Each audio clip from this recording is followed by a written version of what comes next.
누가복음 제18장 말씀입니다. 누가복음 제18장 1절에서 8절 말씀입니다.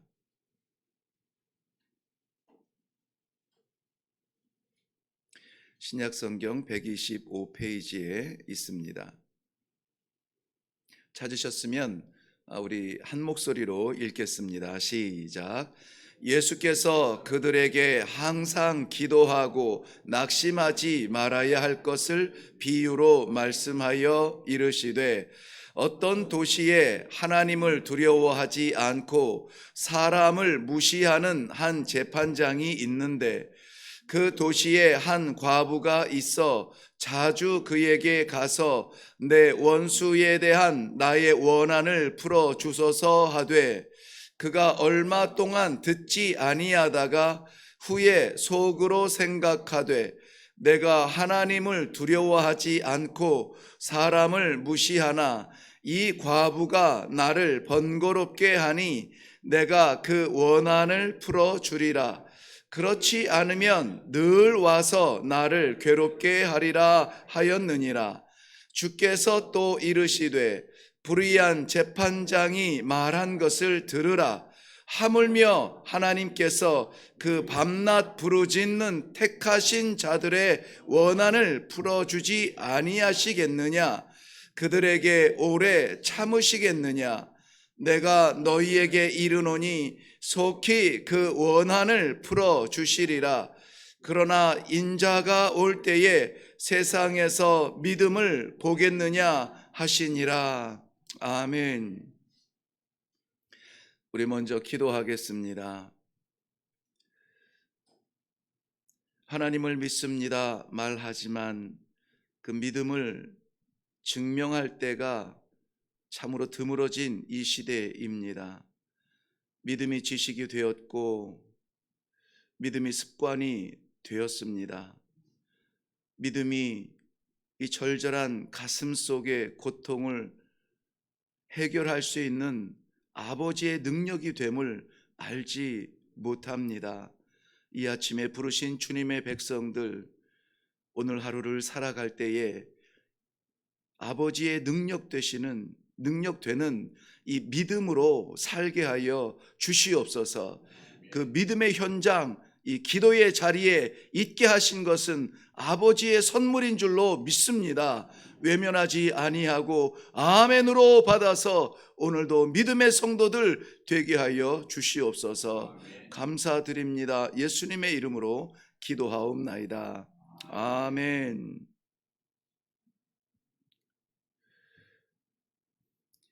문제가 없는 인생은 없다고 말하죠. 심지어는 문제가 있다는 것은 내가 살아있다는 증거라고까지 말을 합니다. 오늘 본문에 나오는 이 여인은 과부라고 하는데요. 과부와 고아와 가난한 자, 대표적인 사회 약자의 대명사처럼 사용됐는데요. 이 여인은 스스로 해결할 수 없는 심각한 문제가 있었습니다. 3절 말씀에 보면은 그 문제가 뭔지 살짝 보여주는데요. 내 원수에 대한 원한이라 그랬습니다. 원수에 대한 원한. 아마 자기가 잘못해서 일어난 사건이 아니라 뭔가 굉장히 억울하고 안타까운 그러한 문제인 것 같아요. 문제 정도가 아니라 원한이라고 하죠. 원한. 다행인 것은 이 여인은 문제를 해결하기 위해서 제대로 찾아갔다는 것입니다. 제대로 찾아갔다. 우리는 이 재판장에 대해서 악하고 게으른, 특별히 본문에서 말하는 것처럼 하나님을 두려워하지 않고 사람을 무시하는 재판장이라고 했으나 재판장을 찾아간 것은 지혜로운 것이죠. 결국 해결이 됐으니까요. 그래서 이 여인에 대한 소개 가운데 오늘 본문에서 살짝 빠진 듯한 느낌이 있는 것은 뭐냐면, 가난하지만 억울하지만 불쌍하지만 과부지만 지혜로웠다, 이렇게 저는 이해를 하고 싶습니다. 재판장은 인생의 문제가 생기면 꼭 찾아가야 되죠. 좀 지체되고 늦어지기는 했지만은 이 재판관은 내가 그 원한을 풀어주리라, 내가 그 원한을 풀어줘야겠다, 이렇게 결정하고 있습니다. 그런데 이 여인은 사실은 실존 인물이라기보다는 비유라고 했습니다. 비유, 실체는 성도를 말하는 것이죠. 오늘 7절 말씀에 보면은 하물며 하나님께서 그 밤낮 부르짖는 택하신 자들의 원한을 풀어주지 아니하시겠느냐. 이 원한은 사람이, 성도가 살다가 하나님의 질서의 기준에 맞추지 못하고 잘못하고 실수하고 죄를 지을 수 있습니다. 그런데 그런 거 아니고 나는 하려고 했는데, 나는 정말 제대로 믿어보려고 했는데 정말 이럴 수 있습니까? 라는 이 억울한 거 있잖아요. 억울한 거. 그런 것을 우리 이 본문에서는 원한 이렇게 표현한대요. 하나님의 택하신 백성들에게도 원한은 있다 없다? 있다는 거예요. 있다는 거예요. 원한이 있다는 것은, 문제가 있다는 것은 내가 살아있다는 증명인 것처럼 원한이 있다는 것은 오히려 우리들에게 성도됨을 증명할 수 있는 기회가 될 수 있다는 것입니다. 하나님께서 택하신 자들, 즉 성도를 말하는데요, 그냥 성도가 아니라 원한이 있는 성도, 원한이 있는 성도가 아니라 성경에서 말하지 않은, 기록하지 않은 지혜로운 성도에 대한 이야기입니다. 이 여인은 없지만, 무시당하지만, 가난하지만, 사회 약자지만 문제가 생겼을 때에 재판관에게 나아가는 지혜가 있었어요. 그렇다면 지혜로운 성도는 원한이 있을 때, 문제가 있을 때, 이해되지 않는 일이 있을 때 누구를 찾아야 합니까? 재판장이신 하나님을 찾아야 되죠. 하나님을 찾아야 되죠. 애들 말대로 너무 당근인가요? 네, 재판관은 어떤 도시에 있다. 오늘 2절 말씀에 보면 어떤 도시에 하나님을 두려워하지 않는 한 재판장이 있다. 그런데 그 여인이 어디에 있냐면은 3절 말씀에 보면은 그 도시에 과부가 있다 그랬어요. 그러니까는 같은 곳에 살고 있어요. 굉장히 가까이 살고 있다는 것이죠. 가까이, 이 힘이 있는, 여력이 있는 사람이 가까이에 있다는 것은 뭔가 문제가 생기면 찾아가야지라고 하는 그러한 위로가 됩니다. 그런데 하나님은 가까이 계시는 정도가 아니라, 가까이 계시는 하나님이 아니라 내 안에 계시는 하나님이에요. 내 안에 계시는 하나님. 굳이 촌수로 말하자면 무촌이에요. 한 다리 건널 것도 없어요. 누구에게 소개받을 것도 없어요. 그냥 하나님은 내 안에 계시는 무촌이신 그 하나님이 있어요. 그런데 미련한 성도는 문제가 있어도 하나님을 찾지 않아요. 괴로움이 있어도 하나님을 찾지 않아요. 원한이 있어도 하나님을 찾지 않습니다. 그런 성도들을 위해서 오늘 하나님께서는 감추어진 본문에서 기록되지 않은 지혜에 대해서 말씀하고 있는 것입니다. 사랑하는 성도 여러분, 원한이 있을 때, 문제가 있을 때에, 이해할 수 없는 일이 있을 때에, 내가 헤쳐나갈 수 없는 일이 있을 때에 하나님을 찾을 수 있는 지혜가 회복되시기를 주님의 이름으로 축원합니다. 엄밀히 말하면은 이 새벽 기도의 제단은 바로 그런 사람들의 모임이죠. 그런 성도들의 모임이기 때문에 다시 말할 것 없지만, 그래도 우리 하나님께서 이 말씀을 주시는 것은 의미가 있다고 봅니다. 우리 장마철에 비가 오면은 어떻게 합니까? 우산을 안 나가시는군요. 밖에 비 오면 왜 나가? 장마철에 비가 오면 우산을 씁니다. 그런데 그 비만 오는 게 아니라 바람까지 불어요. 비바람이 붑니다. 그러면은 그 우산을 어떻게 합니까? 꽉 붙들죠. 네, 우아하게 이렇게 잡고 가고 쓰고 가는 것이 아니라 아주 꽉 붙들죠. 바람 부는 방향으로 붙들죠. 우리 하나님을 우리가 생각지 못하는 순간이 있지만은 하나님께서 우리들에게 문제를 주심으로 말미암아 야 내가 여기 있다 나를 좀 봐라 라고 말하실 때가 있어요. 그럴 때는 내 안에 존재하시는 하나님이 아니라 그 하나님을 꽉 붙드는 그러한 성도들이 되기를 바랍니다. 더군다나 이 시대처럼 온갖 사방에서 머리 아프고 골치 아프고 내 존재 너무 연약해서 해결할 수 없는 그러한 이 나라 문제 어떻게 하면 좋아요? 우리 인생의 문제, 질병의 문제 어떻게 하면 좋습니까? 건강하기를 원하지만 찾아오는 질병은 어떻게 해요? 우리 못하잖아요. 어떻게 해야 돼요? 하나님을 꽉 붙들어야 돼요.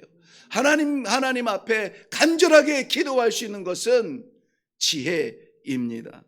아이고 내가 이제까지 새벽 예배 한 번도 안 했는데 좀 문제 생겼다고 찾아가는 건 좀 그래. 나는 그런 성도가 좀 그래요. 좀 와서 기도하라고 이런 문제를 주셨는데 좀 그렇다고 기도하지 않아요. 문제는 트러블, 우리가 인생에서 만나는, 살아가면서 만나는 이 문제는 성도가 하나님을 찾아 간절하게 꽉 붙드는 기회가 되는 줄로 믿습니다. 문제가 결론은 아니에요. 문제는 하나님께서 부르시는 음성일 수 있는데 그때 하나님을 외면하고 사람 찾아 다니다가 믿음마저 잃어버리는 것이죠.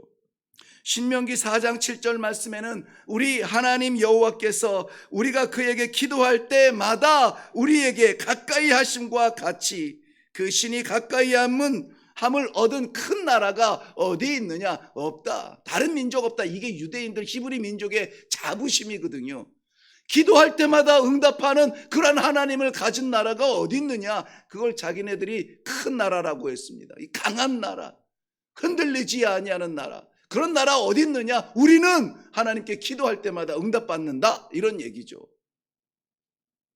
신명기 4장 4절 위에 좀 올라가면은 오직 너희의 하나님 여호와께 붙어 떠나지 않는 너희는 오늘까지 다 생존하였느니라. 어디까지? 요단강 앞에 이 가나안이 바라다보는 인생의 마지막 종점까지 생존하였느니라. 믿음을 지켰느니라. 하나님께 딱 붙어 사는 성도들 되시기를 바랍니다. 다윗은 시편 55편 16절 말씀에 나는 하나님께 부르짖으리니 여호와께서 나를 구원하시리로다 기록하고 있습니다. 하나님께 답이 있습니다. 문제 때문에 망하는 게 아니라 하나님을 찾지 않아서 망하는 것입니다. 하나님을 두려워하지 않고 사람을 무시하는 불의한 재판장, 이 재판장도 원한을 들어주는데 살아계신 하나님께서 그의 사랑하는 백성들, 특별히 택하신 성도들의 그러한 원한을 들어주시지 않겠느냐 하는 것이죠. 들어주십니다. 그런데 여기에 조건처럼 말씀하신 것이 있어요. 1절 말씀에 보면은 예수님께서 왜 이 이야기를 비유로 말씀하시냐면은 항상 예수께서 그들에게 항상 기도하고 낙심하지 말아야 할 것을 비유로 말씀하시는 거예요. 항상 기도하라 라고 말씀하시고 낙심하지 말고 기도하라 라고 말씀하시는 것입니다. 돌처럼 단단하게 정말 우리 점잖은 표현인지는 모르겠지만은 씨알도 안 맥히는 그런 굳어진 그 마음을 녹인 것은 5절 말씀에 보면은 나를 번거롭게 한다는 말은 그대로 귀찮게 한다는 거예요. 나를 괴롭게 한다는 것입니다. 나를 번거롭게 하는 이 여인의 열심이었습니다. 7절 말씀에 건너가 보면은 하물며 하나님께서 그 밤낮 부르짖는 택하신 자들의 원한을 풀어주시지 않겠느냐. 원한이 있거든 하나님께 나아가십시오. 답답하고 안타까움이 있거든 하나님께 나아가십시오. 하나님께 나아가되 낙심하지 말고 나아가야 됩니다. 하나님께 나아가는 방향성만 잡으면 지혜 있는 성도입니다. 우리 하나님께서 덥석 물어주시지 않는다 할지라도 우리의 그릇을, 없는 그릇을 만들어 가셔서라도 우리에게 응답하여 주실 줄로 믿습니다. 사무엘상 1장에 보면은 한나라는 여인이 나옵니다. 무자한 여인이에요. 자녀가 없어요. 그런데 그녀의 경쟁자, 그 NIV에서는 재밌게 라이벌이라는 표현을 했어요. 이 경쟁자로서 브닌나라는 여인이 있습니다. 그 여인에게는 자녀들이 있어요. 성경에 보면 자녀들, 복수를 사용하고 있는데요, 한나는 자녀가 없고 자녀들이 있는 그 브닌나가 같이 살고 있는데, 그렇다면 이 브닌나가 자기는 있으니까 없는 이 한나를 좀 긍휼히 여기고 측은히 여기고 위하면은 좋겠는데, 경멸히 여기고 조롱하고 무시하고 희롱하고, 이 남편이 이 한나라는 여인에게 2배의, 자녀가 없는 이 한나에게 2배의 재산을 물려준 걸 보면은 이 한나가 본처이고요, 브닌나는 자녀를 위하여서 들어온 후처인데요, 이 자녀가 없는 본처를 무시합니다. 자기가 자녀들을 좀 낳았다고 해서 조롱합니다. 희롱합니다. 한나는 어떻게 했을까요? 머리끄댕이 잡고 네가 오르니 내가 오르니 지금 네가 정신을 못 차리니 싸우지 않았습니다. 뒹굴지 않았어요. 한나는 가슴이 찢어지는 그러한 문제를 끌어안고 어떻게 합니까? 여호와 앞에 나아가서 기도합니다. 사람들이 이상하다라고 볼 만큼 간절한 그의 모습으로 기도합니다. 사람과 상대하지 않았어요. 여러분, 우리 신앙생활 하면서 그러한 문제가 없으리라는 법이 없어요. 심지어는 그것이 우리는 세상을 상대해서 이겨나가야 되는데 교회 안에서도 동일한 문제가 일어날 때가 있습니다. 정말 머리끄댕이 붙잡고 한판 끝냈으면 좋겠는 그러한 상황이 없지 않아요. 찬송 소리 들려도 시원하지 않을 이 시대에 교회 안에서 고함 소리가 들립니다. 잘났네 못났네, 뭐 나가라 들어와라, 뭐 말도 못하는 그런 싸움, 전쟁터가 우리 성도들 가운데 공동체 안에 일어나고 있어요. 잘된 겁니까? 거기서 이겨서 어떻게 하겠습니까? 아니에요. 상대할 것이 아니에요. 머리끄댕이 붙잡으면 속은 시원할지 모르겠지만은 그래도 마음의 상처는 뽑히지 않아요. 어떻게 해야 돼요? 하나님 앞에 나아가 그저 기도하는 겁니다. 아버지, 나 때문에 이 재단이 상처받지 않게 하여 주옵소서. 아버지의 재단이 은혜의 폭포수가 부어질지언정 원망의 소리가 들리지 않게 하여 주옵소서. 아버지 선하신 뜻대로 이루어 주옵소서. 아버지 앞에 나아가서 기도해야 됩니다. 그럴 때에 얻은 아들이 사무엘이에요. 말씀드린 것처럼 브닌나의 자녀들은 복수로 쓰고 있지만은 저는 아직까지 그 이름이 뭔지 모르겠어요. 얼마나 많았는지도 모르겠어요. 그런데 하나님을 상대해서 기도 가운데 주실려면 주시고가 아니겠죠. 간절하게 도대체 무슨 말을 하는지 모르겠다라고 그렇게 기도하는, 부르짖는 그 기도에 응답하신 하나님의 그러한 응답은 사무엘이었다고요. 그러므로 사랑하는 성도 여러분, 오늘 우리의 간절한 기도 가운데 사무엘의 응답을 얻으시기를 바랍니다. 그저 모면하는 정도가 아니라 하나님의 영광이 되고 하나님의 쓰임이 되고 하나님을 위하여서 일할 수 있는 그러한 응답을 받을 수 있기를 바랍니다. 항상 잊지 마세요. 기도해야 합니다. 멈추지 마세요. 간절하게 기도해야 됩니다. 믿음으로 기도해야 됩니다. 오늘 본문의 결론이죠. 믿음의 기도. 기도하겠습니다. 인자가 올 때에 세상에서 믿음을 보겠느냐? 안타까워하시던 우리 주님, 아쉬워하시던 우리 주님, 주변에 가득한 사람들이 우리 주님의 말씀을 받고 있지만은 내가 정말 마지막 순간까지 하나님을 바라보는 그 믿음을 볼 수 있겠느냐? 당대의 사람들이 들어야 하는 음성이 아니라 오늘 성도로 살아가는 우리가 들어야 할 음성을 주셨습니다.